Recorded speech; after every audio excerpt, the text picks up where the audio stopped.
Vatsim-pana entin'i Pasteur RATIANARIVO Rabarijaona. Vavaka sy tompoko. Andriamanitra raisanaka fany maso anao midera sy mankalaza amin'ny voninahitra anao izay tratra indray izao maraina izao. Amin'ity alatsinainy masina ity, ankalazainay mezana voninahitra anao ary nitorany aminao Jesosy, ilay tompony finoanay. Fa anao tokoa nanolotra ny tenanao, ijaly sy ho faty ary nandresy ny fahafatesana tamin'ny voninahitra. Ankehitriny dia mangataka aminao indrindra Tompo, atrehefeny mbalana fainao masina mba azonay manatrika anao mandrakarivo amin'ny fiainanay ary ahatsiarovanay ny ngidin'ny nentinao dia ny fahoriana lehibe Jesosy. Ahatongany tokoa ho zanaky ny ray ary ho mpanomponao, ho sakaizanao aza isan'andro eo amin'ny androm-piainana rehetra. Dia mangataka aminao Jesosy, manadiovany amin'ny ranao sarobidy, nalatsaka tao Kalvari ary ilay fainao masina mahery mba hiasa aty anatinay. Atongany tokoa Tompo, ho tafaray aminao. Misaotra sy mankasitraka n'io izany Tompo malala, dia sokafy ny fanahinay, andraisanay ny teninao, teny fiainana, teny izay fanahy ihany koa, hitantana sy viminanay mankany amin'ny lalany mandrakizay izay fanomaninao anay hatry ny fanorenana izao tontolo izao. Midera ny aja ny saotra ny voninahitra, dia ho anao ilay mipetraka ambony seza fiantrany sy ny zanak'ondry, fa amin'ny kosa ny fiteny manambiampy. Amin'ny anaranao Jesosy Kristy velona masina manakera Nazareta, izany maniry sy mangataka izany vavaka izany. Aleluia. Amen. Misaraha tanteraka amin'izao tontolo izao, izay no hevitra ambanjintsika amin'ity alatsinainy masina ity ry havana, anonona koa ny fiadanan'ny Tompo Jesosy ao am-potsika tsiraray avy. Romanina toko 7, andininy 7 ka hatramin'ny andininy 7. Romains 3, 9 à 13. Amin'ny anaran'i Jesosy. Ahoana ary, manankavaly va isika? Tsy akory, fa efa voalazantsika raha teo ho mpanota avokoa na ny jiosy na ny jentilisa, araka ny voasoratra hoe, tsy misy marina na daray akory aza, tsy misy izay mahafantatra, tsy misy izay mitady an'Andriamanitra, samy nania avokoa izy rehetra, samy tsy mahasoa avokoa izy rehetra, tsy misy izay manao ny tsara na daray akory aza, fasana misokatra ny tendany, ny lelany no anaovany fitaka, ny poiziny mena rana no ao ambamin'ny molony. Amen. Ravana ny Tompo amin'ny aran'izao tenin'Andriamanitra izao dia mampatsiahy antsika ny amin'izay tokony tsy maintsy isarahantsika amin'izao tontolo satria Andriamanitra dia Andriamanitra masina, Andriamanitra dia Andriamanitra mankahala ota. Ary koa raha tsy misy marina tahaka izany tokoa isika satria mpanota avokoa, dia miantso ny Tompo mba hahatonga antsika ho tafasaraka tanteraka amin'izao tontolo izao. Ratsy izao tontolo izao, ary ny olona rehetra ihany koa dia ratsy noho izany, ka ny vokatry ny faharatsiany dia fanameloana ho an'ny olona rehetra ka samiara ny fahamaizan'Andriamanitra avokoa. Hosetra n'izany toe-javatra mampalahelo izany no naloran'Andriamanitra famelan-keloka, fanampiana sy fahasoavana, ny fahamarinana ary famonjena ho an'ny olona rehetra amin'ny alalan'ny fanavotana tamin'ny alalan'i Jesosy Kristy Tompontsika. Koa satria tsy misy marina isika, fa entina hanehoana ny amin'ny fahalalana tsara mikasika ny toetrany zanak'olombelona izany, dia manambara amintsika ny tokoa fa mitaky Jesosy Tompo ny hahatonga antsika hanana toetra izay toetra voavela eloka.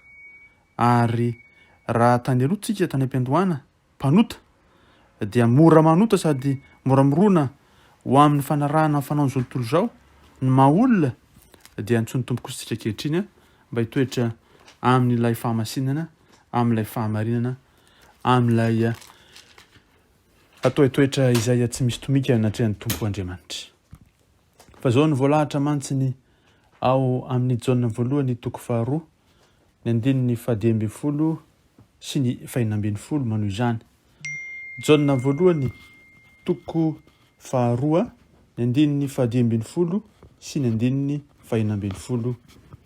Amin'ny anaran'i Jesosy. Aza tia izao tontolo izao, na izay zavatra amin'izao tontolo izao.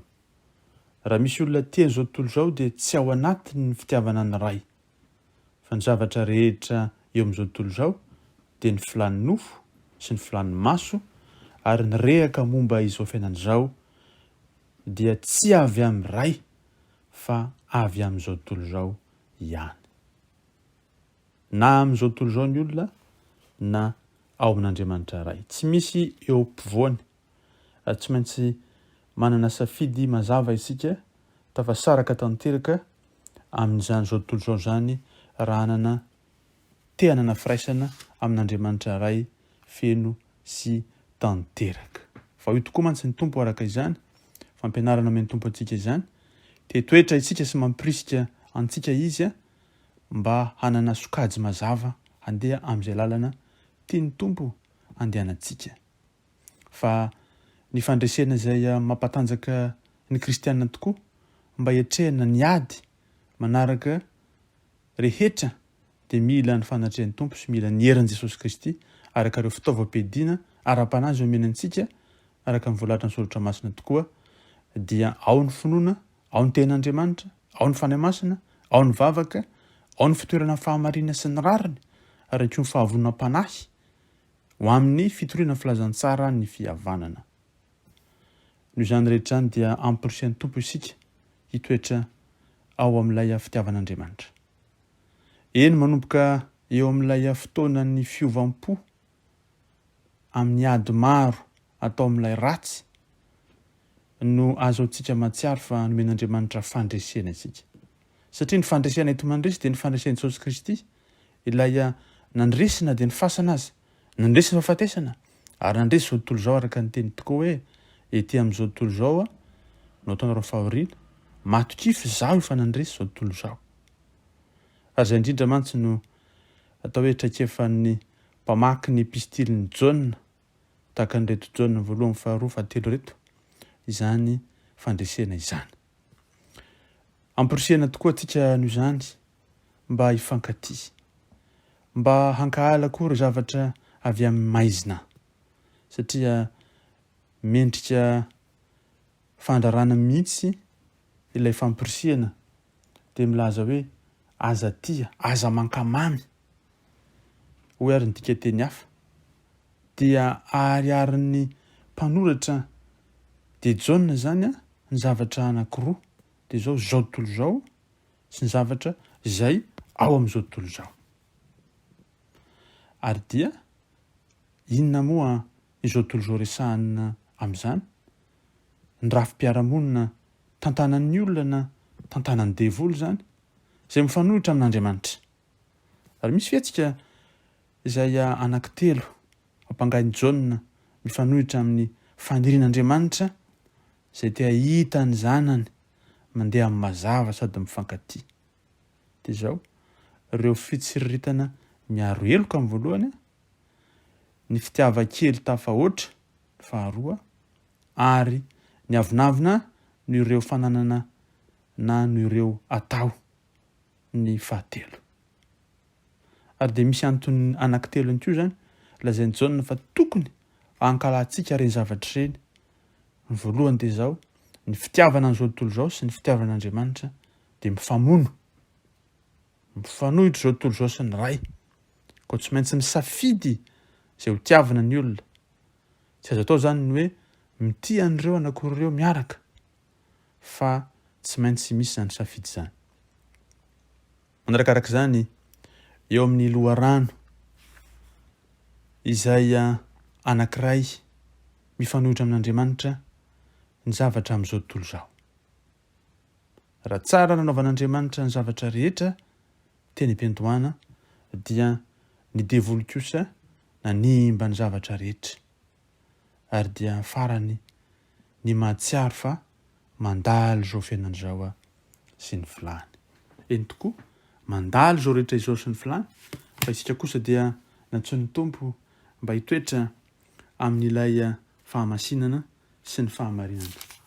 Izay indrindra no ahatsiarovantsika fa izao tontolo izao izay resahana amin'ny teny grika moa hoe cosmos dia ilazana ilay rafitra lehibe misy amin'izao tontolo izao izay ahindrahindra ny Satana. Nefa hita fa tsy misy fandraisana mihitsy amin'Andriamanitra satria nyrombahan'ny satana zany zao tontolo zao zany. Ary tsy ny faharatsiana hita maso sy ny fomba fiainana maloto sy feno fahotana, ireo sotoavina na ny système de valeur zany araka zao tontolo zao ihany no tafiditra anaotan'izany, fa ny fanahin'ny fivadiana mihitsiny amin'Andriamanitra na ny tsy firaharahiana n'Andriamanitra sy ny fanambarana izay entin'Andriamanitra. Zany toe-javatra zany izay fahita eo amin'ny asan'ny olombelona fa tsy eo ambany fifehezan'i Kristy Jesosy mihitsy.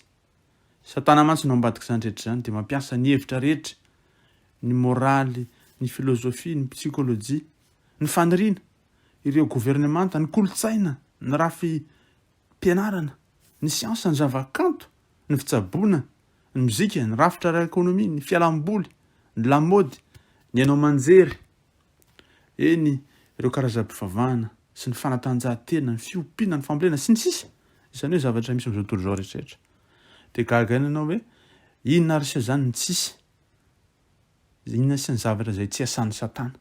Iasany daholo ny zavatra rehetra fa anjarantsika ny mamantatra ny zavatra rehetra ary miazona izay tsara. Fantarina ny zavatra rehetra hoy ny tompo azony mafy izay tsara. Mba hanoerana ny herin'ny satana satria ireo rehetra dia manohitra an'Andriamanitra ary dia ny olon'Andriamanitra sy ny tenin'Andriamanitra koa toerina. Ary tsapa amin'ny zavatra rehetra izay mitranga ankehitriny fa te hanohitra an'Andriamanitra, te hanohitra ny olon'Andriamanitra ary te hanohitra ny tenin'Andriamanitra sy ny fitsipika izay omen'Andriamanitra ny olona rehetra ary ny zava-misy ankehitriny dia mampiharihary tokoa fa akaiky ny farany ary mila isika mitoetra tsara ao amin'Andriamanitra. Mandripaka hain'ny olona tsy tokony tsy firoana marobe izao aretina mitranga izao ankehitriny. Efa raisin'ny tompo ry havana satria nentiny tao amin'ny hazo fijaliana ny aretina rehetra tsy misy aretina tao ambony tany ka tsy raisin'i Jesosy. Izao kosa mitaky Jesosy Misaraha antsika amin'izao tontolo zao fiandry tanteraka. Manasaraka ny vary sy ny tsy parifary ny tompo. Manasaraka ny matoky an'Andriamanitra sy mino azy sy izay mbola araka ny fitenenany hoe misabaka itseroa. Mitaky ny tompo hibebahantsika fiandry tanteraka. Anatin'izao andromasiny izao dia mitranché ny fitenenana ary manasaraka tanteraka. Ny vary sy ny tsy parifary ny tompo ary dia mitaky tokoa izany. Koa aoka isika tsy hitoetra intsony amin'izao tontolo zao fa hitoetra amin'ny fanjakan'Andriamanitra feno sy tanteraka. Ampiasain'ny satana mantsiny ireo sehatra rehetra na dia ny ara-pitsaboana azy. Ampandrosoany ny famononjazany miboaka, ny sehatry ny fambolena koa aza, ny famokarany, zava-mahadomelona, manimba ny fiainana izany zavatra rehetrarehetra izany. Raha miresaka fitsaboana tsy mahita vetika amin'ity resaka vaksiny ity, tsy tabe ihany hoe inona marina noho izy. Omena vaksiny ianao anio dia raha pitsana fakapitso lazaina indray hoe tsy mety amin'ny vaksiny iny fa mahatonga indray effet secondaire zava-doza be. Dia afaka ekan'andro dia mety indray ilay izy. Nefa tsy nisy ny fanovana ato anatin'izay. Ry havana, mitomoera tsara amin'ny tompo. Ary aoka ny fanahy ny fahafantarana na ny esprit discernement na fahantarantsika izay lalana tokony diavina ao anatin'izao arety mandoza izao sy ny fiainany ankapobeny mihitsy. Koa ka ny fanamasin'Andriamanitra ny asa ao anatintsika mba tonga antsika hanohitra ireo filozofia manohitra an'Andriamanitra, ny humanisme, ny industrie ny lamody izay manaisotra ny fahamatinana, ny hainao manjery mampiala voly izay mandrava ireo fitsipika ara-moraly sy ny sotoavina araka ny tenin'Andriamanitra. Azany rehetra izany dia tokony ho fantatsika mpino kristianina fa ao ambadiky ny sehatrasany olombelona rehetra dia misy fanahy, misy hery izay manohitra an'Andriamanitra sy ny teniny. Saingy sasany kosa mety kely fisehoany, ny hafa kosa dia zao mahery vaika. Ary dia ho tsarovatsika anatin'izany fa izao tontolo zao dia misy rafi-pivavahana namboariny olombelona sy ireo fikambanana na dia fiangonana azy kristianina tsy ara-baiboly, tsy ara-tsotra masina fa araka izao tontolo zao na matimaty.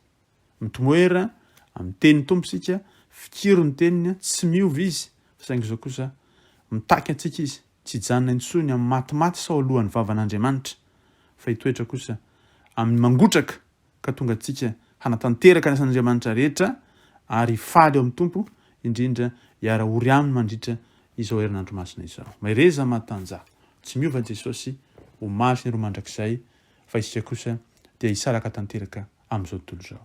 Vavaka isika. Jesosy io, milaza ianao fa tsy mahazo mankamamy tsy mahazo tia zao tontolo zao zahay na izay zavatra amin'izao tontolo zao fa zay tia zao tontolo zao a dia tsy ao anatiny ny fitiavan'Andriamanitra ray satria ny zavatra rehetra amin'izao tontolo zao ao ny filany nofo filany maso ny rehaka momba n'izao fiainana izao dia tsy avy aminao Andriamanitra ray fa amin'izao tontolo zao ihany. Koa dia miangavy sy mitala ohatra araka ny be famindramponao Jesosy mba hiasa mahery anatin'ny tsirairay avy anatin'izao herinandro masina izao amin'ity alatsinainy masina ity atsiarovanay fa Andriamanitra ray dia tia anay saingy kosa mitaky mba hitoeranay amin'izany fitiavan'Andriamanitra ray izany ho tia an'Andriamanitra amin'ny fo manontolo amin'ny saina manontolo amin'ny fanahy manontolo amin'ny tena rehetra ary ho tia namana tahaka ny tena tsy herinay natanjakay izany fa noherin'ny fanahy masina izay miasa tena tinay koa tafidy anao fanahy masina Jesosy atanteraka ny teninao rehetra hijoroavolombelonao amin'ny antrom-piaina rehetra dera ny aja ny saotra anao Andriamanitra ray zanaka fanahy masina fa amin'ny kosa ny fiteny manambiampy fa zay rehetra asan'ny devoly sy ny maizina tsy anakery amin'ireo zanak'Andriamanitra reto ny fiainan'izao tontolo zao miala maka ny faharemetrafo tsy anakery tsy anambahefana ny aretina rehetra nina karazana aretina dina soana maka ny faharemetrafo tsy anakery amin'ny zanak'Andriamanitra reto foka rehefa namasan'Andriamanitra kosa ny toetra tena tinay ny raha ny Kristina ndrakotra anay tsiraray avy ny fiangonana manontolo azetra mandrea izao hafatra izao amin'ny anaranao Jesosy avy any Nazareta izany resy fifatesana no zony manisy mangataka izany vavaka izany. Alleluia.